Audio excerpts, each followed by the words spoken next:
اعوذ باللہ من الشیطان الرجیم بسم اللہ الرحمن الرحیم۔ تمام معزز ناظرین اکرام کو میری طرف سے بعد السلام علیکم ورحمۃ اللہ وبرکاتہ۔ امید ہے کہ آپ سب لوگ اللہ کے فضل سے خیریت سے ہوں گے۔ اللہ تعالیٰ آپ سب کو اپنی حفظ و امان میں رکھے، صحت اور ایمان والی زندگی عطا فرمائے اور خاتمہ بالایمان فرمائے، آمین ثم آمین۔ جیسا کہ میں نے چند دن پہلے کہا تھا کہ سوال آپ جو چاہیں مجھ سے کر سکتے ہیں، میں اس اہل ہوا تو ضرور جواب دوں گا۔ اب ایک سوال آیا ہے کہ اگر کوئی چیز گم جاتی ہیں چیزیں، ایسی کوئی بات نہیں، اس دنیا میں رہتے ہوئے یہ چیزیں لگی رہتی ہیں، چیز گم جائے تو اس کا کیا حل ہے؟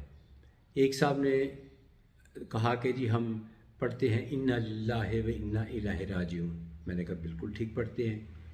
اس کا یہ ہوتا ہے کہ انا للہ و انا الیہ راجعون، یہ اس کے پڑھنے کا ایک تو یہ فائدہ ہوتا ہے کہ گمی ہوئی چیز مل جاتی ہے، یا اس سے سکون مل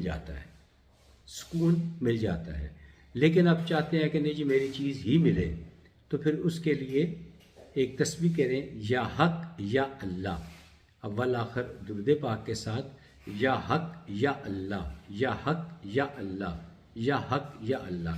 یہ اس صورت میں ہے کہ اگر آپ کوئی چیز رکھ کر بھول گئے ہیں اور مل نہیں گئے تو پھر یا حق یا اللہ پڑھیں۔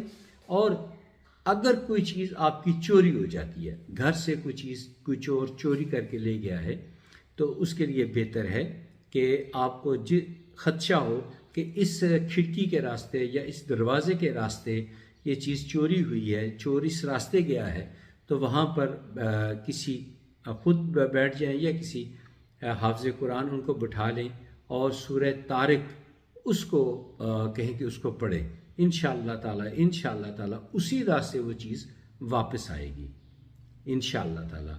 یہ چیزیں جو میں بتاتا ہوں اس کو روکنا نہیں، اس کو آگے پھیلانا ہے انشاءاللہ، اس کا بھی ثواب آپ کو ملے گا انشاءاللہ تعالیٰ۔